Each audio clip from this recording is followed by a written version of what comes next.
NEET based question series अलग से start करेंगे, जिसमें वो सारे क्वेश्चन डिस्कस होंगे जो नीट 2022 में मोस्ट प्रोबेबली आएंगे।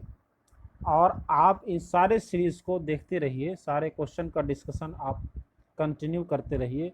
जो क्वेश्चन आपको डिस्कशन में लगेगा कि ये डाउट है, तो आप कमेंट में इसको पूछ सकते हैं, और उसका जो भी आंसर होगा, जो भी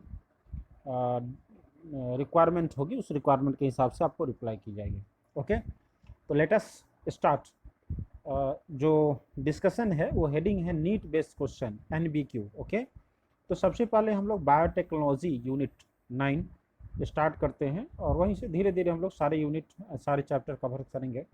उसमें चैप्टर नंबर 1 है बायोटेक्नोलॉजी प्रिंसिपल एंड प्रोसेस। में एक क्वेश्चन का सीट बनाया गया है। आप देखेंगे कि यहाँ से क्वेश्चन आपको सीधे सीधे नीट 22 में रहेगा क्वेश्चन, इसीलिए कोई भी वीडियोस यहाँ से स्किप नहीं करेंगे, और ये रेगुलर सीरीज कवर की जाएगी जब तक कि आपका नीट एग्ज़ाम हो नहीं जाता। ओके, तो लेट अस स्टार्ट। कि सबसे पहले है the initiation of replication starts in A vector और होस्ट DNA फ्रॉम। मीन्स ये हुआ कि जो रेप्लिकेशन स्टार्ट होता है किसी वेक्टर में, वो कहाँ से स्टार्ट होता है। जो रेप्लिकेशन स्टार्ट होगा किसी होस्ट, जो वेक्टर या होस्ट DNA में, कहाँ से होगा। तो सबसे नंबर 1 है origin of growing, origin of copy, origin of replication and none. तो करेक्ट आंसर होगा ओरिजिन ऑफ रेप्लिकेशन। ओके, जो नेक्स्ट है वो हम लोग डिस्कस करेंगे नंबर 2। नंबर 2 में है कि the align piece of DNA added at origin of replication because it may number 1 replicate, number 2 make multiple copy, number 3 both, number 4 none। तो इसमें करेक्ट आंसर क्या होगा वो हम लोग डिस्कस करेंगे। सबसे पहला है कि रेप्लिकेट है, तो रेप्लिकेट होता है, मेक ए मल्टीपल कॉपी, तो ये दोनों काम करता है, दैट्स वाई यहाँ पर हमने बोथ लगाएंगे। ओके, उसके बाद लेटेस्ट डिस्कस कि प्लाज्मिड क्या है। Plasmid is extra chromosomal DNA है, बोथ है, ऑल है। तो ये extra chromosomal DNA means DNA भी है, तो यहाँ से हम लोग इसको बोथ में टिक करेंगे। ओके, उसके बाद हम लोग नेक्स्ट देखेंगे मॉलिक्यूलर सीजर क्या है। मॉलिक्यूलर सीजर रेस्ट्रिक्शन एंजाइम है, पेप्सिन एंजाइम है, लाइपेज एंजाइम है, ये ऑल है, तो ये रेस्ट्रिक्शन एंजाइम है। ओके, फिर है क्लोनिंग इज क्या है, making fresh piece, making a new piece, making copy of the gene, या ऑल है, तो making copy of the gene है। ओके, फिर है the first restriction endonuclease enzyme discovered was, कौन फर्स्ट रेस्ट्रिक्शन इंडोन्यूक्लियस एंजाइम था, तो ये हिंद सेकेंड है। Okay, very good. तो आइए थोड़ा सा क्वेश्चन और आगे बढ़ाते हैं। नंबर 7 क्वेश्चन है EcoR first is a type of enzyme derived from. ये किससे मिला है, ये जो एंजाइम मिले हैं ये कहाँ से मिला है। तो Escherichia coli RY13, Escherichia coli RY14, Escherichia coli RY12 और एस्चेरेशिया कोलाई सिंपली ऐसे इसमें विदाउट स्ट्रेन। तो करेक्ट आंसर होगा Escherichia coli RY13।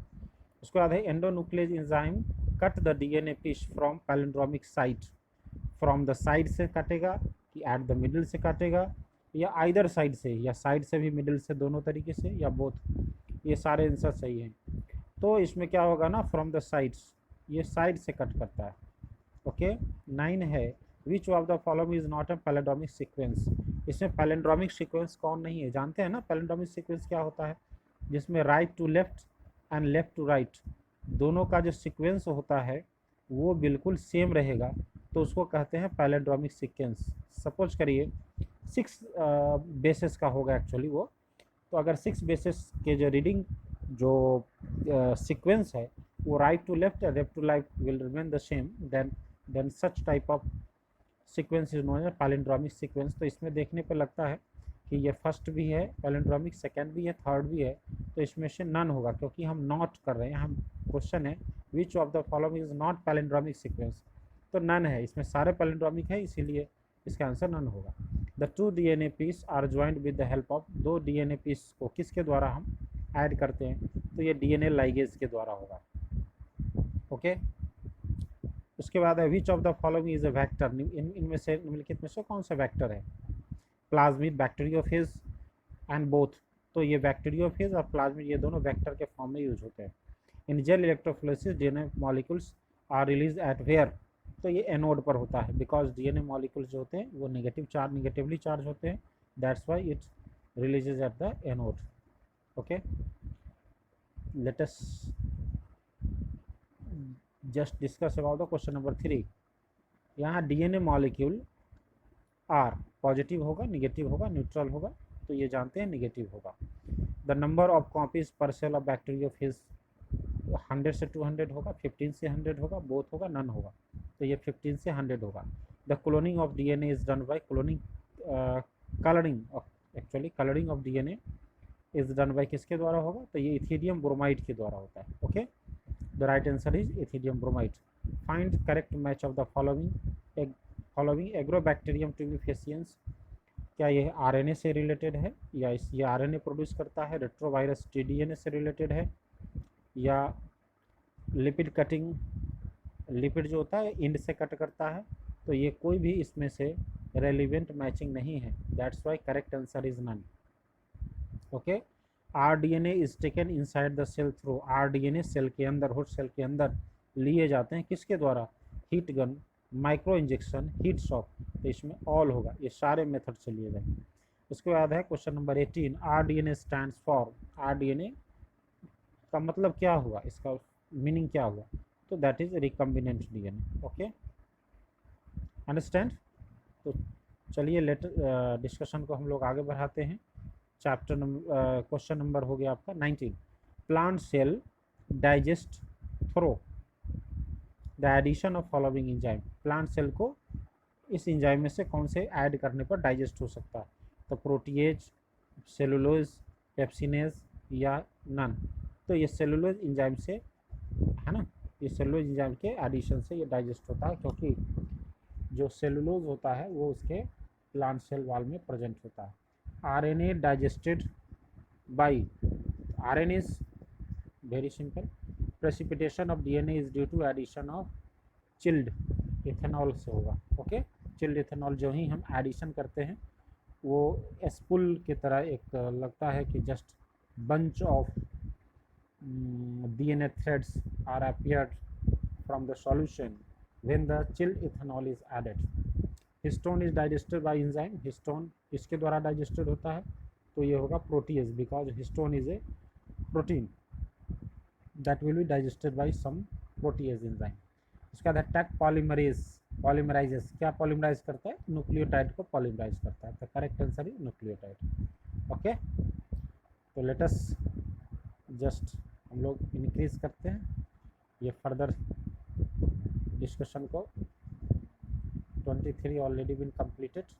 Here you see bio plus biology coaching जो specially dedicated for the NEET medical batches, 11-12 तो हैं ही, साथ साथ नीट और मेडिकल के लिए ही ये जाने जाते हैं, वेल नोन है।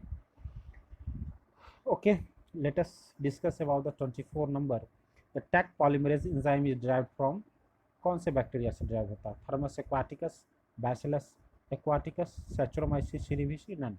तो ये थर्मस एक्वाटिकस से होगा। ओके, तो इसमें सबसे पहले टिक इसमें लगाएंगे। Bioreactor is a reactor for, किसके लिए होगा? कंटिन्यूस आउटपुट के लिए, बायोलॉजिकल प्रोडक्ट्स के लिए। वेसल 100 से 1000 लीटर कैपेसिटी का होगा या ऑल होगा? तो ये सारे रेलिवेंट है बायोरिएक्टर से, तो ऑल में हम टिक करेंगे। Which of the following is not a bioreactor, इनमें से कौन बायोरिएक्टर के पास नहीं होता है? Sampling rod, foam controller, stirrer, ये सभी होते हैं, तो आंसर होगा इसका none. Down stream process related to, down stream कौन सा प्रोसेस है? क्या क्वालिटी से रिलेटेड प्रोसेस है, टेस्टिंग से है, या फिजिबिलिटी से है, या ऑल है? तो ये सारे चीज़ें डाउन स्ट्रीम प्रोसेस में देखी जाती है। ओके, उसके बाद है पीसीआर इज फॉर, पीसीआर किससे रिलेटेड है? Making more number of DNA copies, making similar protein copy, both या नन? तो making more number of DNA copy से रिलेटेड है। उसके बाद है selectable marker is use to, selectable marker कहाँ यूज होता है? तो डिफ्रेंशिएट आरडीएनए और DNA. Okay, for electrophoresis DNA gel is use, कौन से डीएनए के इलेक्ट्रोफोरेसिस में कौन से जेल यूज होते हैं? तो ये अगारोजेल है, ओके, जो सीवीड से होता है। उसके बाद है primer replicate at following direction, किस डायरेक्शन में प्राइमर रेप्लिकेट करता है, तो ये 5 डेज से 3 डेज डायरेक्शन है। पीसीआर इंक्लूड्स, पीसीआर में कौन कौन से स्टेप्स इंक्लूड है, डीनेचुरेशन, एनिलिंग, एक्सटेंशन, ये ऑल सभी तरह के स्टेप्स इंक्लूड है। उसके बाद हम लोग डिस्कस करेंगे क्वेश्चन नंबर 13, प्राइमर्स। प्राइमर क्या है एक्चुअली, तो प्राइमर इज न्यूक्लियोसाइड्स, ओलिगोन्यूक्लियोसाइड्स है, ओलिगोन्यूक्लियोटाइड्स है, आरएनए पीस है, डीएनए नन है, तो ये प्राइमर ओलिगोन्यूक्लियोटाइड्स है, ओके। तो यहाँ पर हम लोग जस्ट इसको टिक करेंगे, oligonucleotides. Taking of foreign DNA inside the host bacterial cell is, host bacterial cell में फॉरेन डीएनए का लेना क्या कहलाता है, ट्रांसफॉर्मेशन कहलाता है, जो बैक्टीरिया में हम लोग जेनेटिक्स में ये ऑलरेडी डिस्कस हो चुका है। E coli bacteria has resistant to, किस तरह का रेसिस्टेंट होता है, क्लोरामफेनिकल का, टेट्रासाइक्लिन का, एम्पिसिलिन का या नन का, तो इकोलाई बैक्टीरिया में किसी भी प्रकार का रेसिस्टेंस नहीं होता। DNA piece is extracted out from the agarose gel, agarose gel से डीएनए पीस को एक्सट्रैक्ट करने का प्रोसेस क्या कहलाता है, that is known as elution, okay. इधर फिल्ट्रेशन, मल्टीप्लिकेशन, रेप्लिकेशन, इसका कुछ नहीं होता है। Altering the gene and producing the product readily is through, किसके द्वारा, जीन अल्टर करके और नया प्रोडक्ट हम लोग प्रोड्यूस करते हैं, जेनेटिक इंजीनियरिंग के द्वारा, केमिकल इंजीनियरिंग के द्वारा, बोथ के द्वारा, तो बोथ के द्वारा, okay. PBR 322 is a type of क्या है, इकोलाई बैक्टीरिया है, वेक्टर प्लाज्मिड है, बैक्टीरियोफेज है, नन है, तो ये एक तरह का वेक्टर प्लाज्मिड है। Salmonella typhimurium is closely related with, किससे रिलेटेड है क्लोजली, तो ये है इकोलाई से, बैसिलस से, वायरस से, नन से, तो इकोलाई से रिलेटेड है। Boyer and Cohen are related with the study of, ये साल्मोनेला टाइफी से रिलेटेड है। The alien piece of DNA is added at, कहाँ से, ओरिजिन ऑफ रेप्लिकेशन से होगा। BAMH first is the site और resistant gene, tetracycline resistant gene के ये साइट है, ओके। तो आगे हम लोग देखते हैं, चेक करते हैं 43 क्वेश्चन। 43 क्वेश्चन में बैक्टीरियोफेज ए टाइप ऑफ क्या है, एक तरह का ये बैक्टीरियोफेज वायरस है that attacks on bacteria actually, जैसे कोलीफेजेज होता है तो ई कोलाई बैक्टीरिया पर जो अटैक करता है that is known as, that virus is known as coliphages. Mycophages, phycophages, पता है ना, mycophages attacks on fungus, phycophage attacks on algae, ये सब आपको लर्न करके रखना है क्योंकि ये काफ़ी इंपॉर्टेंट्स होते हैं। उसके बाद है सेलेक्टेबल मार्कर्स है, सेलेक्टेबल, इसमें उससे पहले 44 question, PBR 322 has resistant gene, इसमें से कौन होते हैं, एम्पिसिलिन, टेट्रासाइक्लिन, क्लोराम्फेनिकल, बोथ 1 and 2, तो ये बोथ 1 and 2 होगा क्योंकि इसमें एम्पिसिलिन और tetracycline both resistant genes are found. Next is the selectable marker is the characteristics of, किस तरह का कैरेक्टरिस्टिक्स है, एक्सोन्यूक्लियस एंजाइम, बैक्टीरियोफेज है, साल्मोनेला टाइफी है, क्लोनिंग वेक्टर, किसका कैरेक्टरिस्टिक्स है, तो ये क्लोनिंग वेक्टर का कैरेक्टरिस्टिक्स है। RDNA is the introduce in as plant cell through, RDNA किसके द्वारा इंट्रोड्यूस होता है प्लांट सेल में, तो ये लर्न करना है जीन गन के द्वारा। माइक्रो इंजेक्शन के द्वारा ये एनिमल सेल में होगा, हीट शॉक के द्वारा बैक्टीरिया सेल में होता है, ओके। तो 46 का करेक्ट आंसर होगा gene gun, okay.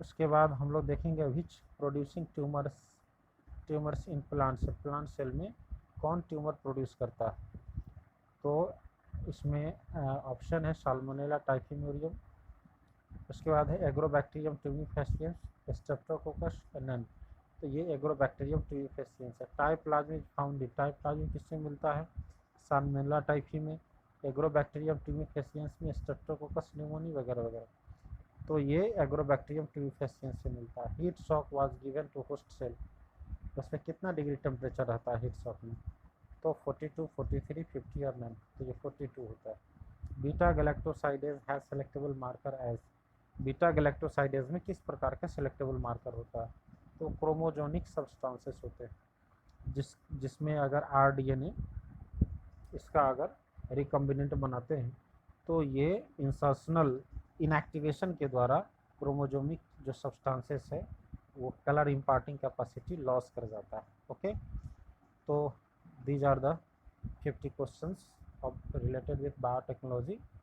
I hope you have enjoyed very well, और इसी तरह के क्वेश्चंस अगले सीरीज़ में हम लोग नेक्स्ट चैप्टर के लिए वेट करते हैं। अभी क्वेश्चन और किस चैप्टर से रहेगा ये हम क्लियर नहीं करेंगे, ये सस्पेंस है, लेकिन जल्द ही वेरी सुन आपको नेक्स्ट सीरीज मिलेगा। तब तक के लिए इस वीडियोस को शेयर करिए, लाइक करिए, सब्सक्राइब करिए और अपने दोस्तों के बीच ग्रुप्स में शेयर करिए और सब्सक्रिप्शन बढ़ाने की कोशिश करिए, ये आपसे गुजारिश है। Okay, thank you, best of luck.